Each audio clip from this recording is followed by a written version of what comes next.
के पाकिस्तान के लोग अपनी बॉर्डर पे आते हैं, अपने सैनिक के सिर काट लेते हैं और फुटबॉल की तरह लात मार करके पूरे देश का अपमान करते हैं। लेकिन दुर्भाग्य के साथ कहना पड़ता है, हमारी तत्कालीन कांग्रेस की सरकार उनको कानों में जू नहीं रेंगती, उनको असर नहीं होता। सैनिक अपनी जान से जा रहा है, पूरे देश का अपमान हो रहा है।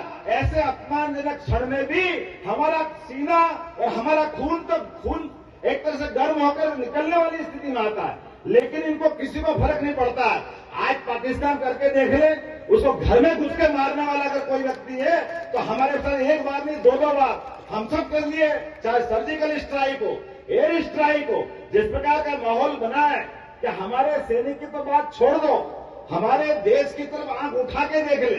अब तो हम नहीं कह रहे, पाक अधिकृत कश्मीर के लोग खुद अपना आह्वान कर रहे हैं कि जिस प्रकार से धारा 370 हटा करके जम्मू कश्मीर की हालत बदली है, अब हमको भी आप अपने में मिला लो। इसलिए आतंकवादी पकड़ पकड़ के वो हमारे लिए एक तरह से मार्ग प्रशस्त कर रहे हैं। और मुझे पूरा भरोसा है, भारतीय जनता पार्टी की सरकार 2024 में बनी तो निश्चित रूप से जम्मू कश्मीर का बचा हुआ हिस्सा भारत में मिलेगा। हम और आपके साथ हम सब मिलकर के पूरे जम्मू कश्मीर को आजाद कराएंगे। आज की शिक्षा नीति के बलबूते पर अरे डॉक्टर भी बनेंगे तो हिंदी के पढ़ने वाले विद्यार्थी क्यों नहीं बन सकते?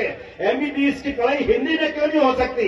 इंजीनियर हिंदी में क्यों नहीं हो सकते? और न केवल हिंदी में, भारत की सभी भाषाओं में अंग्रेजी का ज्ञान अच्छा हो सकता है, लेकिन हमारी राष्ट्रभाषा का स्थान तो अंग्रेजी नहीं ले सकती ना। दोनों में तो जमीन आसमान के अंदर है। मेरी माँ तो मेरी माँ रहेगी, मेरी मासी या मेरी पड़ोसन, मेरी उनको मासी बोल सकता हूँ, मौसी बोल सकता हूँ, लेकिन वो मेरी माँ नहीं हो सकती। मेरी माँ का दर्जा तो मेरी माँ का रहेगा। ये जो आयुर्वेद का अपमान किया था, अंग्रेजों ने जो कुटिल चाल चली थी, उन सारी चालों को फेल करने के लिए मोदी जी केवल एक मोर्चे पे नहीं लड़ रहे, कितने सारे मोर्चों पे लड़ रहे हैं। आप तो उसके साक्षात उदाहरण हो।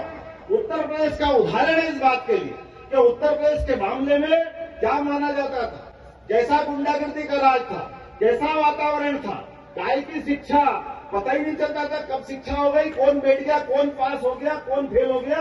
शिक्षा माफियाओं का बड़ा राज चलता था।